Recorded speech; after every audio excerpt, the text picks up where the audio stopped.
Hello प्यारे साथियों, तो कैसे हैं आप सभी। I hope so you all are well and good. तो केमिस्ट्री का ही हम स्टार्ट किया था, ये पार्ट सेकंड है जिसके अंतर्गत हम पिछली वीडियो के अंदर दो लॉज पढ़ लिए थे। लॉ ऑफ कंजर्वेशन ऑफ मास पढ़ लिया था और लॉ ऑफ डेफिनिट प्रोपोर्शंस पढ़ लिया था। मास के अंदर क्या पढ़ा था हमने कि कोई भी रिएक्शन हो रही है तो उसके अंदर उसके पहले जो रिएक्टेंट्स हैं उनका मास और जो प्रोडक्ट है उनका मास, दोनों का मास सेम होगा। जैसे यहाँ है 2 ग्राम का ये और ये 16 ग्राम, ये रिएक्टेंट्स हो गए, मतलब कुल 18 ग्राम। प्रोडक्ट का कितना कितना है मास है, वो है 18 ग्राम। तो प्रोडक्ट और रिएक्टेंट दोनों का ही मास क्या है, similar. That is known as law of conservation of mass. Definite proportions के अंदर अपन ने पढ़ा था, जैसे ये H2O है तो ये डेफिनेट एक प्रोपोर्शन के अंदर ही होगा कि हाँ इसमें ऑक्सीजन का एक मॉलिक्यूल है और हाइड्रोजन के 2 मॉलिक्यूल हैं, ठीक है। तो ये एक फिक्स्ड अमाउंट के अंदर ये प्रेजेंट होंगे, तो ये चीज़ें हैं। अब देखिए law of definite,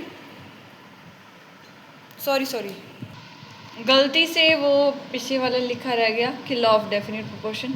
law of multiple proportion है। क्या है मल्टीपल प्रोपोर्शन? ये लॉ दिया था जॉन डाल्टन ने 1803 में। पहला लॉ 1789 का, दूसरे की कोई तिथि नहीं है, लेकिन जोसेफ प्रिस्ट जो है एक फ्रेंच केमिस्ट, उन्होंने दिया था ये जॉन डाल्टन। आगे चलकर डाल्टन्स की एटॉमिक थ्योरी आप पढ़ोगे, इवन आप क्लास 9 के अंदर भी ये आप पढ़ कर आए हो, सिमिलर ही है। अब देखो ये लॉ क्या कहता है, कुछ वर्ड्स को पकड़ो। पहले है लॉ, कुछ नियम है, फिर है मल्टीपल, मतलब कुछ मल्टीप्लिसिटी का नाम आएगा, कुछ चीज़ें एक से ज़्यादा होंगी। प्रोपोर्शन के अंदर वो ज़्यादा होंगी। कैसे देखो, if 2 elements can combine to form more than 1 compound. अगर कोई 2 एलिमेंट्स हैं, जैसे हाइड्रोजन और ऑक्सीजन ले लूँ, मैं हाइड्रोजन और ऑक्सीजन ले लूँ, इससे मैं एक से ज़्यादा कंपाउंड बना लूँ। देखो एक बार तो मैं पानी बना रही हूँ और एक बार मैं हाइड्रोजन पर बना रही हूँ, एक बार H2O और एक बार H2O2 है। मेरे रिएक्टेंट्स दोनों सेम हाइड्रोजन और ऑक्सीजन ही है, लेकिन इनका जो कंपाउंड बन रहा है वो अलग अलग, मोर देन 1 कंपाउंड बनाऊँ, ठीक है जी। The mass of the element, the masses of the element that combined with the fixed mass of the other element, उस एलिमेंट का मास जो कंबाइन होता है fixed mass of other element से।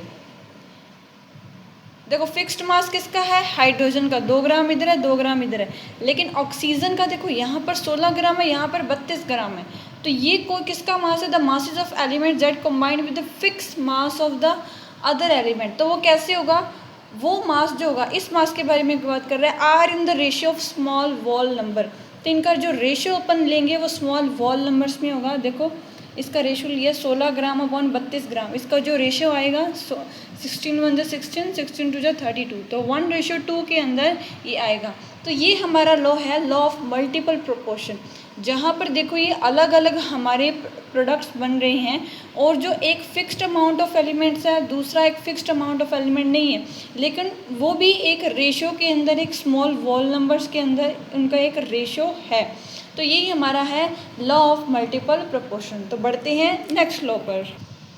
तो अब है Gay Lussac's law of gaseous volume. जैसे अपन ने सेकंड लॉ पढ़ा था, law of definite proportion given by Joseph Proust, वो जो हमने लॉ पढ़ा था that was according to mass, mass पर निर्भर था। मास की चीज़ के बारे में बताता था कि डेफिनेट प्रोपोर्शन किस में होना चाहिए, मास में। तो ये लॉ जो बेसिकली जो गे-लुसाक का जो लॉ है, ये भी हमें बताता है law of definite proportion by volume. ये किस पर बताता है, वॉल्यूम पर। तो ये वॉल्यूम की बातें करेंगे, ml के अंदर बातें करेंगे, वहाँ पर हमने ग्राम की बातें करी थी, तो यहाँ पर हम वॉल्यूम की बातें करेंगे। ये जो लॉ दिया था नाम से पढ़ रहा है कि हाँ गे-लुसाक का लॉ है, गैसेस वॉल्यूम। देखो अगर यहाँ वहाँ पे ये लिखा हो ना law of definite proportion by mass और law of definite proportion by mass, ठीक है, तो आपको पता होना चाहिए मास का अलग है और वॉल्यूम का अलग है, ठीक है। अपन ने क्या पढ़ा होता है, सिंपल यही पढ़ा होता है, लॉ ऑफ डेफिनेट प्रोपोर्शन नहीं, law of definite proportion by मास जो दिया था वो अपन को वो चीज़ दी थी ना, प्रसाद जो है वो लिक्विड नहीं था, वो एक सॉलिड था, तो मास का था वो, ठीक है। ये वॉल्यूम वाइज है, तो वो गे-लुसाक ने दिया था। लुसाक को ऐसे याद कर सकते हो लस्सी से, कि लस्सी लिक्विड होती है, लस्सी क्या होती है, लिक्विड होती है, तो ये वॉल्यूम वाइज आ जाएगा। ये 1808 पिछला जो लॉ पढ़ा था 1803 के अंदर, लॉ ऑफ मल्टीपल प्रोपोर्शन, और 1808 का मैंने बताया था डेल्टन अपनी डेल्टन्स एटॉमिक थ्योरी भी लेकर आता है। उसी साल गेल-लुसाक जो है वो डेफिनेट प्रोपोर्शन बाय मास ये ले आता है, और sorry definite proportion by volume. ये क्या कहता है लॉ, व्हेन गैसेस, क्या है व्हेन गैसेस, ये गैसेस है, ये मिट गया थोड़ा सा, व्हेन गैसियस जो है वो कंबाइन और प्रोड्यूस्ड होती हैं, या तो कंबाइन हो या प्रोड्यूस्ड होती हैं किसी भी केमिकल रिएक्शन के अंदर, they do so in a simple ratio by volume. देखो कैसे कह रही हूँ, कोई भी गैसेस कंबाइन या प्रोड्यूस्ड हो रही है, देखो ये एक गैस है, ये एक गैस है, ये कंबाइन हुआ, यहाँ पर हाइड्रोजन एक गैस है, ऑक्सीजन एक गैस है, H2O बनी, H2O भी एक गैस है, वाटर वेपर, पानी नहीं है ये, वाटर वेपर है। अब यहाँ पर देखो हाइड्रोजन जो है वो मेरा 100 ml है, ऑक्सीजन मेरा 50 ml है, और ये जो मेरा प्रोडक्ट का जो वॉल्यूम आता है वो आता है 100 ml आता है। यहाँ पे वो क्या कह रहा है, वो जो गैसेस जो कंबाइन होती हैं या प्रोड्यूस्ड होती हैं वो एक सिंपल रेशो के अंदर होती है वॉल्यूम के अंदर। तो वॉल्यूम तो 100 ml और 50 ml होगी, सिंपल रेशो क्या हुआ, हाइड्रोजन का कितना रेशो हुआ, हाइड्रोजन और ऑक्सीजन का ये 100 है और ये 50 है, 52 जा 100, तो ये किस में आ गया 2:1 के अंदर।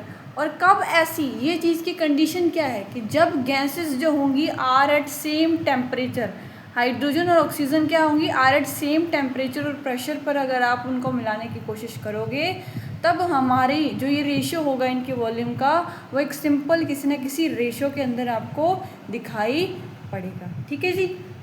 और एक बात और, ये लोग प्रॉपरली वो समझा नहीं पाए थे, है ना, तो इसको प्रॉपरली एक्सप्लेन किया था आगे वाला लो जो एवोगैड्रो भाई साहब है वो बताते हैं 1811 के अंदर। तब हम पढ़ते हैं एवोगैड्रो के बारे में। तो नेक्स्ट है एवोगैड्रो का लॉ। पिछले वीडियो के अंदर, पिछले पार्ट के अंदर बताया था कि एवोगैड्रो जो है 1811 के अंदर एक लॉ देता है, कहता है कि equal volume of all gases, सभी गैसेस की equal volume at same temperature and pressure should contain equal number of molecules. उतने ही, मतलब कि अगर आपके पास equal amount, equal volume of gas है तो उसके अंदर नंबर ऑफ मॉलिक्यूल्स जो होंगे that are also being equal, तो वो भी क्या होंगे, इक्वल होंगे। ये उन्होंने लॉ बताया था। तो थैंक यू वेरी मच, मिलते हैं नेक्स्ट चैप्टर में, चैप्टर नंबर 2 अपन स्टार्ट करेंगे। तब तक के लिए टाटा बाय बाय।